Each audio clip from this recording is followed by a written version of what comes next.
നമസ്കാരം.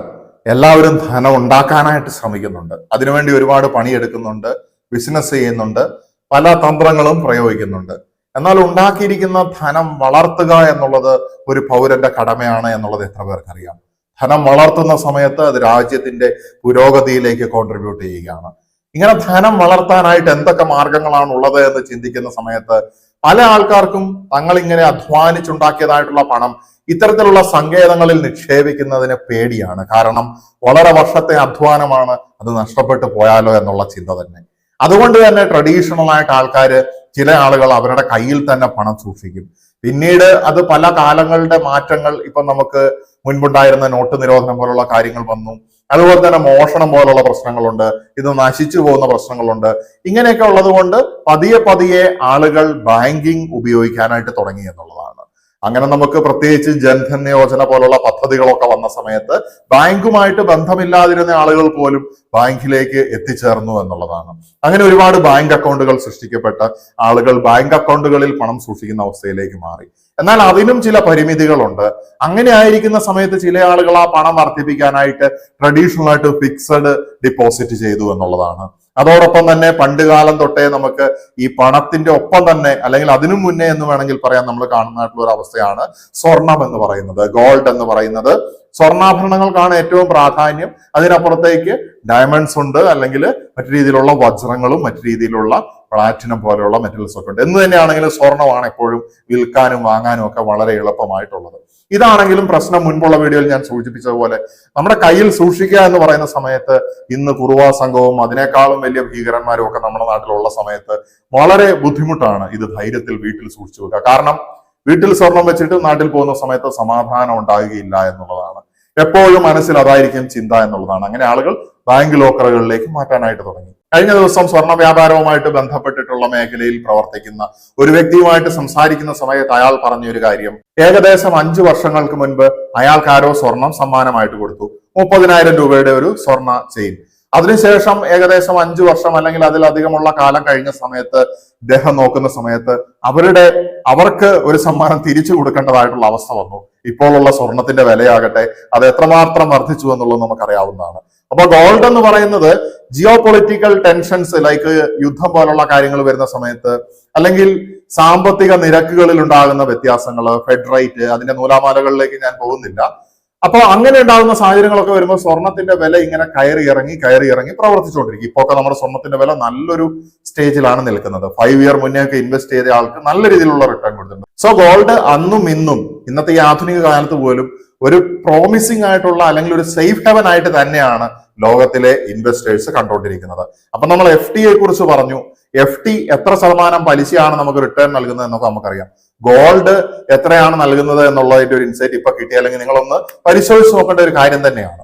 ഇനി അതുപോലെ തന്നെയുള്ള അടുത്ത ഒരു മേഖല, ഇന്ന് യുവാക്കളാണ് കൂടുതലുമുള്ളത്, മുതിർന്ന ആൾക്കാരും ഇതിലുള്ളവരുണ്ട്. അങ്ങനെയുള്ളവർ അത്യാവശ്യം ഒരു എഡ്യൂക്കേഷനും ഇങ്ങനത്തെ സാങ്കേതിക വിദ്യകളൊക്കെ കൈകാര്യം ചെയ്യാനായിട്ട് പഠിച്ച ആൾക്കാരൊക്കെ ഓഹരി വിപണിയിലേക്ക് പ്രവേശിച്ചു എന്നുള്ളതാണ്. ഓഹരി വിപണിയിലേക്ക് പണം ഇട്ട് കഴിഞ്ഞാൽ ഒരുപാട് പണം കിട്ടുമെന്നല്ല ഞാൻ പറയുന്നത്. ഞാൻ ചില ആളുകൾ പറയുന്നത് കേട്ടിട്ടുണ്ട്, ഈ FD തള്ളി പറയുന്നു, അല്ലെങ്കിൽ സ്വർണത്തിനെ തള്ളി പറയുന്നു, എന്നിട്ട് ഓഹരി മാത്രമാണ് ഏറ്റവും വലിയ സംഭവം, ബിക്കോസ് അവരുടെ കച്ചവടം ആ മേഖലയിലാണ് നടക്കുന്നത്. ഇങ്ങനെയൊക്കെ പറയുന്നത് ഞാൻ കേട്ടിട്ടുണ്ട്.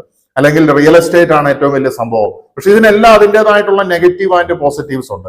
അതിന്റെ ഒരു വിശകലനവും കൂടിയാണ് ഈ വീഡിയോയിൽ ഉദ്ദേശിക്കുന്നത്. അപ്പോ നമ്മൾ FD കണ്ടു, ഗോൾഡ് കണ്ടു, ഷെയർ മാർക്കറ്റ് കണ്ടു. ഷെയർ മാർക്കറ്റിൽ തന്നെ ഒരുപാട് ഉപവിഭാഗങ്ങളുണ്ട്. മ്യൂച്വൽ ഫണ്ടുകളുണ്ട്, ETF-കളുണ്ട്, ഡയറക്റ്റ് സ്റ്റോക്കുകളിൽ ഇൻവെസ്റ്റ് ചെയ്യാനുള്ള മെത്തേഡ്സ് ഉണ്ട്, പല രീതിയിലുള്ള ഇൻവെസ്റ്റ്മെന്റ് സ്ട്രാറ്റജീസും മെത്തേഡ്സും ഉണ്ട്, സിസ്റ്റമാറ്റിക് ഇൻവെസ്റ്റ്മെന്റ് പ്ലാനുകളുണ്ട്.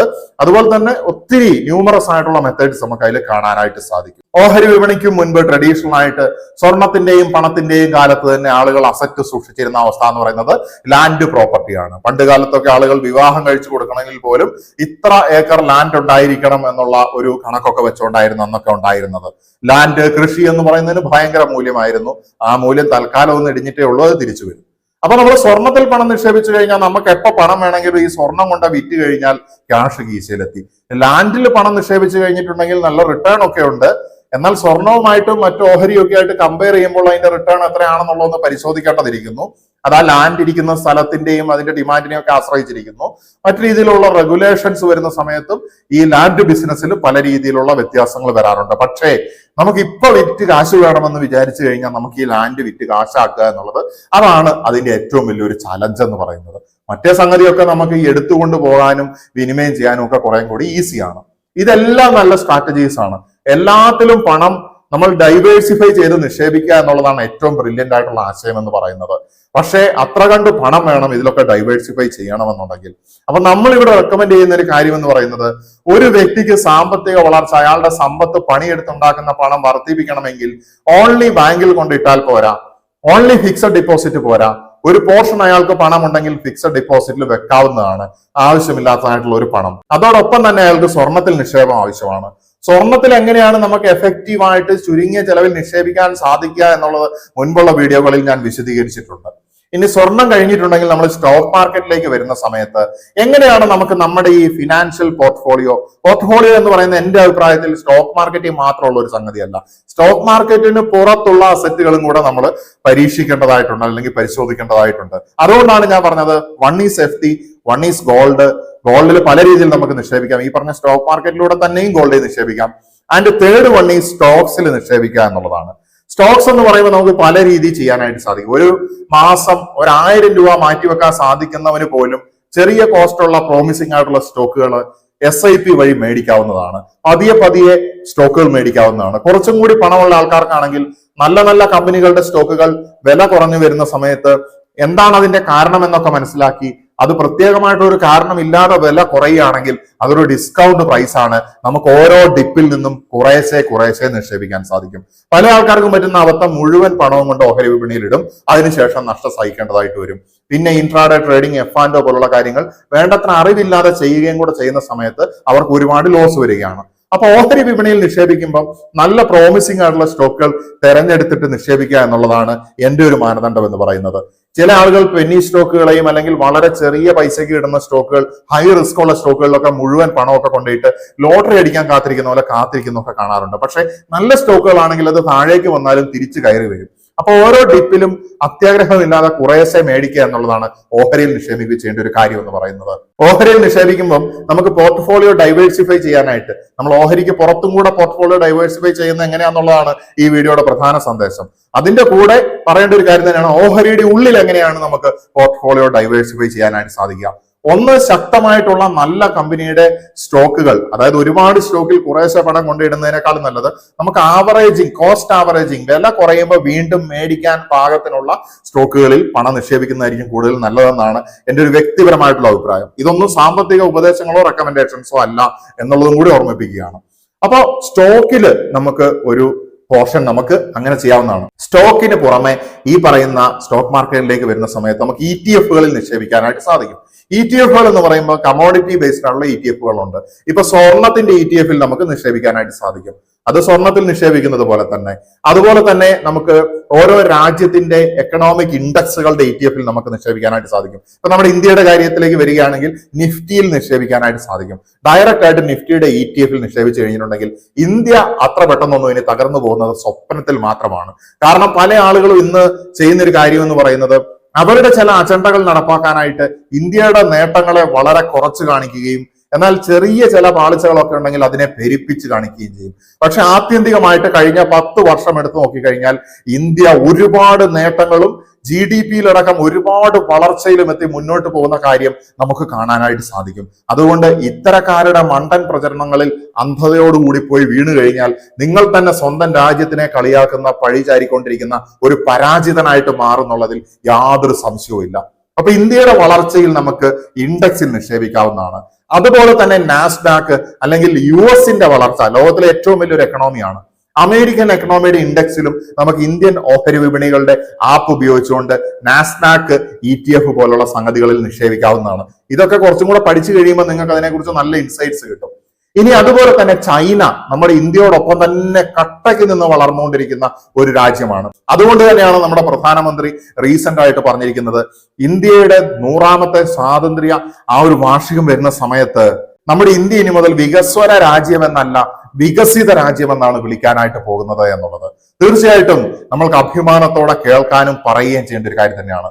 മുമ്പൊക്കെ എന്റെ പല വീഡിയോകളിൽ ഞാൻ ഇന്ത്യയെ വികസ്വര രാജ്യം എന്ന് പറയുമ്പോൾ എന്റെ ഉള്ളിൽ ഒരു തോന്നൽ ഇത് ഇപ്പോഴും വികസ്വരമാണോ? നോ, ഇത് വികസ്വരമായിട്ടുള്ള അവസ്ഥയിൽ നിന്ന് വികസിതമായിട്ടുള്ള അവസ്ഥയിലേക്ക് പ്രവേശിച്ചു എന്നുള്ളതാണ്. ഇന്ത്യയുടെ നേട്ടങ്ങളെ കുറിച്ചൊക്കെ പിന്നീട് ഞാൻ സംസാരിക്കാം. എന്തു തന്നെയാണെങ്കിലും നമ്മൾ ഇങ്ങനെ ആയിരിക്കുന്ന സമയത്ത് നമുക്ക് ഈ പറയുന്ന US നമ്പർ 1 നിൽക്കുന്നു. അതുപോലെ തന്നെ നമ്മൾ അതിന്റെ തൊട്ടടുത്തേക്ക് പോകുന്ന സമയത്ത് ഈ നമ്പർ 1 നമ്മൾ നിക്ഷേപിക്കേണ്ടതായിട്ടുണ്ട്. US സ്റ്റോക്കിൽ ഡയറക്റ്റ് ആയിട്ട് നിക്ഷേപിക്കാൻ പറ്റുന്നില്ലെങ്കിലും നമുക്ക് ഈ പറയുന്ന ഓഹരി വിപണിയുടെ ബ്രോക്കറേജ് പ്ലാറ്റ്ഫോമുകൾ ഉപയോഗിച്ചുകൊണ്ട് നമുക്ക് നാസ്ഡാക്ക് ETF പോലെ അമേരിക്കയുടെ ഇൻഡെക്സിൽ നിക്ഷേപിക്കാം. നേരത്തെ പറഞ്ഞു. അതുപോലെ തന്നെ ചൈനീസ് ഇൻഡെക്സിലും നമുക്ക് നിക്ഷേപിക്കാനായിട്ട് സാധിക്കുമെന്നുള്ളതാണ്. അപ്പൊ ഈ 3 രാജ്യങ്ങൾ ഒരുമിച്ച് തകരുന്ന ഒരു അവസ്ഥ ഉണ്ടാകാനുള്ള ഒരു സാധ്യതയില്ല. നിങ്ങൾ ബ്രില്യന്റ് ആയിട്ട് നിങ്ങളുടെ പോർട്ട്ഫോളിയോനെ ഡൈവേഴ്സിഫൈ ചെയ്തിട്ടുണ്ട്. സ്വർണം മാത്രമല്ല, സിൽവറിന്റെ ETFകളിലും നിങ്ങൾക്ക് നിക്ഷേപിക്കാവുന്നതാണ്. വെള്ളി എന്ന് പറയുന്ന ലോഹവും അത്ര കണ്ട് പുറകോട്ട് നിൽക്കുന്ന ഒരു സംഗതിയല്ല. നല്ല രീതിയിലുള്ള വൊളറ്റാലിറ്റിയും ഡിപ്പുകളും തരുന്ന സമയത്ത് അതിൽ ഇൻവെസ്റ്റ് ചെയ്ത് റൈസ് ചെയ്യുന്ന സമയത്ത് നിങ്ങൾക്ക് ലാഭം എടുക്കാവുന്നതാണ്.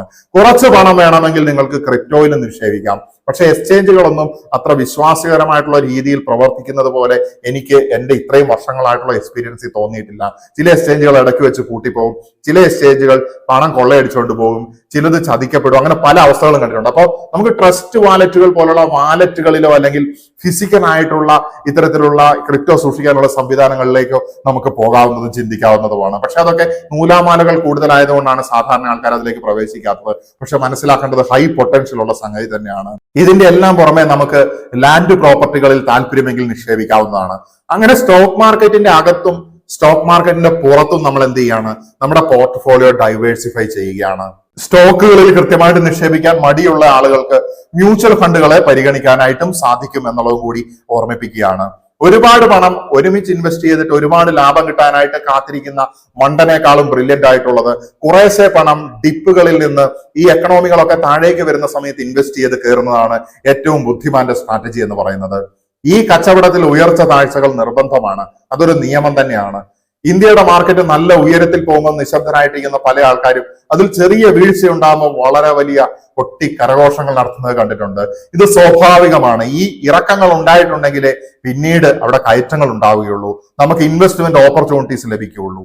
അപ്പൊ വളരെ ബ്രില്യന്റ് ആയിട്ട് എങ്ങനെയാണ് ഓഹരി വിപണിക്ക് അപ്പുറത്തേക്കും നമ്മുടെ പോർട്ട്ഫോളിയോ ഡൈവേഴ്സിഫൈ ചെയ്യാനായിട്ട് സാധിക്കുക, നമ്മൾ കഷ്ടപ്പെട്ടുണ്ടാക്കിയതായിട്ടുള്ള പണം എങ്ങനെയാണ് സേഫ് ആയിട്ട് വർദ്ധിപ്പിക്കാനായിട്ട് സാധിക്കുക എന്നുള്ള എന്റെ വ്യക്തിപരമായിട്ടുള്ള ഇത്രയും വർഷത്തെ പരിചയ സമ്പന്നതയുടെ പുറത്തുള്ള വീക്ഷണങ്ങളാണ് ഈ വീഡിയോയിലൂടെ ഞാൻ പങ്കുവച്ചിരിക്കുന്നത്.